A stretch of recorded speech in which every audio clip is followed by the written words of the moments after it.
What's up guys, Reverend Saint here, and as you can see by the video, we are talking about E3 today. Yesterday, Microsoft, Ubisoft, EA, and Sony all had their press conferences showing off their next-gen games and their next-gen consoles. Today I'm going to talk about what one I like the most, why, which console I will be getting first. I will be getting both, but which console I'm going to be getting first, and also why, and which games I'm most excited for. So first off, let's talk about the conferences. Microsoft came out with the games. That's exactly what I predicted and exactly what everyone needed them to do in order to help save the Xbox One. The $500 price point is not too bad. A lot of people are like, oh my gosh, it's too expensive. Well, the PS3 was $600 when it first came out, $100 more than this, not nearly as powerful, and also, if you look at it this way, it technically should be more expensive. If you wanted to build a PC as good as this thing, you would easily be spending about $1,200. I have about a $1,200 computer here, and it's not as good as the new Xbox. So,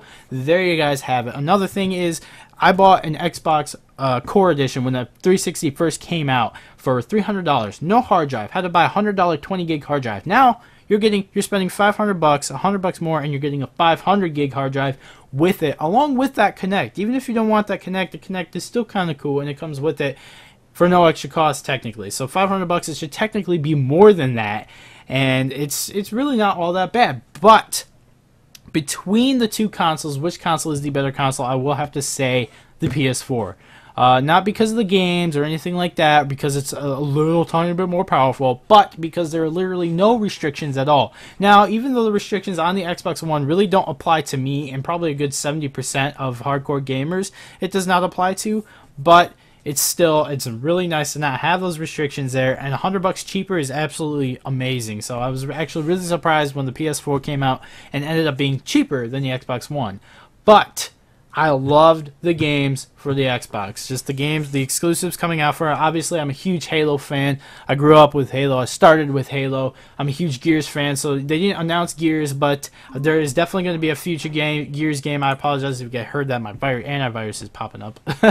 There's definitely going to be a future Gears game, and those games just have my heart, essentially. I'm attached to those games, so I'm sticking with Xbox. That will be my first console. I will definitely be getting the PS4. Obviously, I can't pass up any of the games that they have, and also the no restrictions thing is actually it's amazing in my opinion. So that's why I'm getting the Xbox first, mainly because of the games, not because of anything else. And the restrictions really don't apply to me because if you know me, I'm connected like 24 hours a day anyway. So always online. It does not bother me. Google's always looking at where I'm at. I have a freaking Android phone, so I don't really care about that kind of privacy or anything like that. So really, it doesn't apply to me. I don't really play used games all that much. So big whoop. I'm okay with it. I'm super excited for next gen, guys, but yeah, I will be getting both, so do not fret, PlayStation fans. Obviously, the PlayStation 4 is the better console. I will say that. I just like the games better on the Xbox right now. Obviously, PlayStation can come out with some better games in the future, but right now, Xbox has got my heart with that Halo announcement and all that stuff. Plus, now, well, I'm going to stop there, and we're going to talk about conferences specifically between all of them together via the games. Personally, I think Ubisoft did the best. They announced some absolutely amazing. There was like no rotten eggs in there except for like their Kinect games. That was pretty much it. And their on stage presence was kind of weird. Aisha Tyler kind of a little awkward at times. She didn't know where to go or what to do sometimes, and it was just kind of weird. But nonetheless, I think Ubisoft really nailed it. So we're gonna go down the line here of games. Of why basically they announced a game that I'm really excited for, and they announced The Division, and the idea of that game just blows my mind. So I'm super excited about that game, and obviously they got Watch Dogs. Everyone's super excited about that. So we're gonna go down the lines of games that I can't wait for. Obviously I don't have all of them here because I can't remember all of them. There's just too freaking many. Now this goes over every console: PC, Xbox, and PS4. So we're gonna go ahead and get into this, starting off with the first one that was shown, Metal Gear Solid 5. Absolutely amazing looking. In fact, I actually downloaded Metal Gear Solid 2 and 3 because I never played those, and I have to catch up. I played the first one and haven't played anything after that because I never had a PlayStation. But they have the collection on Xbox Marketplace, so I downloaded those. There was $25 for both, so I got them. Going to be playing through those. Sunset Overdrive by Insomniac Games is going to be an Xbox exclusive. It's like a big, hey, Sony, we took your dude. that actually looks like a ton of fun. It's like Team Fortress 2 mixed with Brink, mixed with Gotham City Imposters, plus awesomeness equals that game. So I honestly think that game's going to be a ton of fun. Project Spark was like this huge like world creating, game creating game. It looks absolutely like addicting. It looks like there's going to be some crazy creations in that, similar to how Minecraft is, but not like as awesome as Minecraft in my opinion. Now, speaking of Minecraft Xbox One Edition was announced, so obviously I can't pass that up. It's going to be a lot like PC version, so I'm super happy about that. And I can't really, I can't give up Minecraft, man. I'm not a big fan of indie games, but if there's one that I gotta back, it's Minecraft. You guys know that. So that's definitely going to be there. I actually forgot to put that on my list, but I just remembered it. Another game coming out exclusively to Xbox, Rise Son of Rome by Crytek. Looks absolutely amazing. If you guys haven't seen it, go watch it. Woo! Man, that game looks... And it was gameplay. Another thing that the PlayStation 4 exclusives did kind of lack in was gameplay. A lot of the Xbox One exclusives showed gameplay, like Titanfall, like Rise Son of Rome. And speaking of Titanfall, that's the next game on our list. Super excited about that. I think that game looks so much fun, guys. Let me know what you guys think about Titanfall, because they used to make... Respawn Entertainment was created by the guys who originally made Modern Warfare 1 and Modern Warfare 2 until they got fired because Activision wanted more money, essentially. So let me know what you guys think of Titanfall. I think it looks like a ton of fun. Obviously, after that, I'm a huge Halo fan, so that Halo reveal was freaking awesome. I absolutely loved it. Great job revealing it over at 343. They came out, they're like, you know what?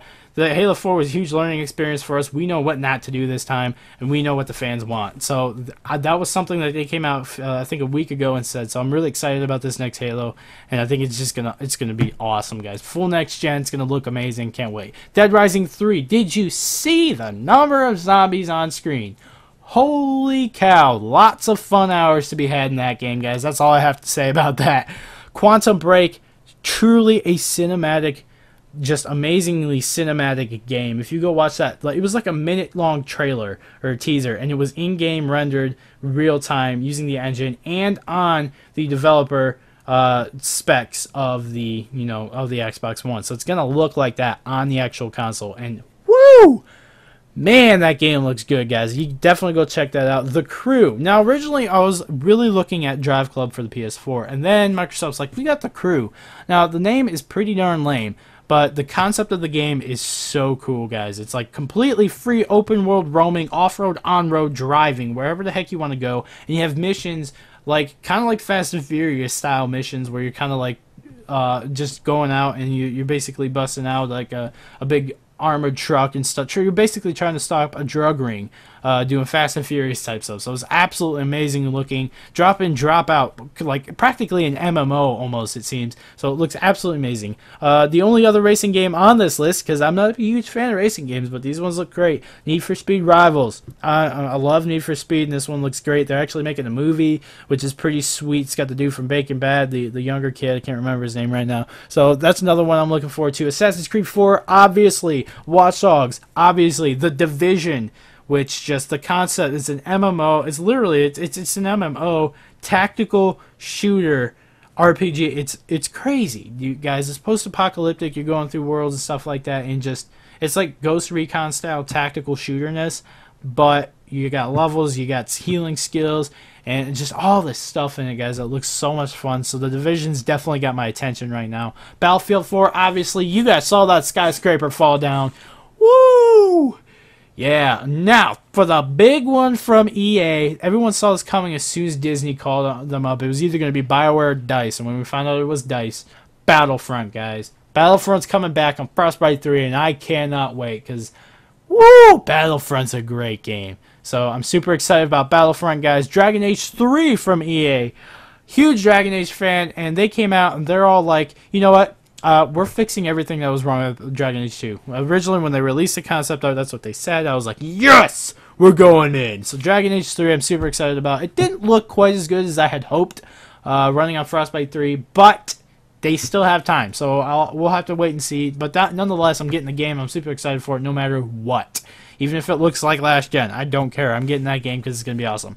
Now for the PS4 stuff. mixed with some PC stuff in there. The only PS4 games I was really excited about were the Order 1886, which is a new game that they showed, and looked absolutely amazing. They said it was in-engine, but that doesn't mean it was actual gameplay. I know they showed Final Fantasy. They said that was in-engine too, but they also showed gameplay mixed in, and it looked nothing like the cinematics. So, well, it did look like it, but it wasn't nearly as good as those cinematics. So, yeah, there's definitely some issues there. I'm not a big Final Fantasy fan or Kingdom Hearts fan because I just never got into them. I never played them, so I can't really put those up here. So sorry to you, big Sony Final Fantasy and Kingdom Hearts fan, but that's just me, guys. That's just me. So I apologize. I know it's my bad for not playing those games because I know they're big games. But anyway, the Order 1886 looks great. Killzone Shadowfall, like if that's not up there, then there's something wrong with me. They owned it with graphics, in my opinion. Now for PC, The Elder Scrolls Online, if you're playing that on PS4, there's something wrong with you. You gotta play that on PC. It's an MMO. It's made for PC. You gotta play it on PC. So I can't wait for that game. I've been waiting for that for a long time, actually. Been trying desperately to get into that beta, but I cannot for some reason. Another game I'm looking forward to is Destiny. That is a multi-platform game, guys. There are so many tweets I read last night and today saying, like, which exclusive do you want more, Titanfall or Destiny? That would be Xbox or PS4. Destiny's actually multi-platform. You can look it up on their site when you click on the pre-order. I have a pre-order for Xbox 360 right now. You click on pre-order, it says PS3, Xbox 360, and coming soon PS4, and coming soon Xbox One. So it's multi-platform. You can get it on both. The only exclusive content for the PlayStation is an extra hour of gameplay, supposedly, and outfits, which I'm like, big frickin' whoop. Same thing with Batman Arkham Origins. That's another big game I'm looking forward to. That's multi-platform. I might get that one on PC because I played Arkham City on PC and it was just so great. Arkham City was one of the best games I've ever played. But they said PS4 is going to get some sort of extra mission or something like that and 2 outfits, which looked crappy in my opinion. They're just like, gimmicks. So I really don't care about that kind of stuff. Excuse me, I apologize, guys. And obviously, after Destiny and Batman is Call of Duty Ghosts. Now, I did put these guys last for a specific reason. Because I have a little bit to talk about them. They gave out to a bunch of people who went to E3 and went to that early showing, people like Prestigious Key, a video later on about, a developer commentating over their graphics. Basically, it just shows off their whole new engine, whole new in-game graphics. You can see them play it and switch stuff on and off and see how it's better. And it's phenomenal, guys. Now, it's not Battlefield, but it's certainly not Call of Duty either, guys. It looks so much better. It's jaw-dropping, really, the crazy technology that they have in it, guys. You should definitely go watch the video. I'll link it in the description below. Go straight to Prestigious Key's channel. It's on there. You guys gotta check it out, guys. They're doing some great stuff over at Infinity Ward for this game, graphical wise, and the writing in it is. I'm really excited for COD Ghosts, guys. They talked a lot about it on Sunday. They did an early preview for it, showed some gameplay. Looks great, guys. I wish I could have seen it in HD. I gotta look it back up and watch it in HD because the stream was crappy. But nonetheless, it looks so good, guys. So definitely going to be getting that. Be on the lookout for more information for that, and check out that description link down below and check out those graphics, guys. So that's pretty much it, guys. That's my opinions. Let me know what you think, as if I have to ask. Everyone's getting PS4, obviously, because they don't have any restrictions and that they're cheaper. I understand that. But nonetheless, as long as you're getting it for games, guys, to me that's the most important thing. Get it for the games that you want. Not for the console, not because you're a fanboy, but get the one that has the games that you want the most. That's all that matters. That's the core driving factor behind my decision, and it should be the core driving factor behind yours. So if you like Final Fantasy, Kingdom Hearts, and all the stuff that they showed in Deep Down, which didn't get shown, I was surprised. If you think the PlayStation has it up for the games, and definitely get the PlayStation. If you think the Xbox has it up for the games, get the Xbox, guys. That's just how it goes, and that's how my decision was based. So I hope you guys enjoyed this video. I hope it might help you guys out in your decision. Maybe hearing it from a non-hateful, kind of in-between person. But let me know what you guys think down below. What will you guys be getting? What games? Don't tell me what you guys are getting. You know what? Don't even tell me the console. Tell me what game you are most excited for, and that's it. That's all I want to hear. So thanks you so much for watching, guys. I'll see you guys later. Peace out.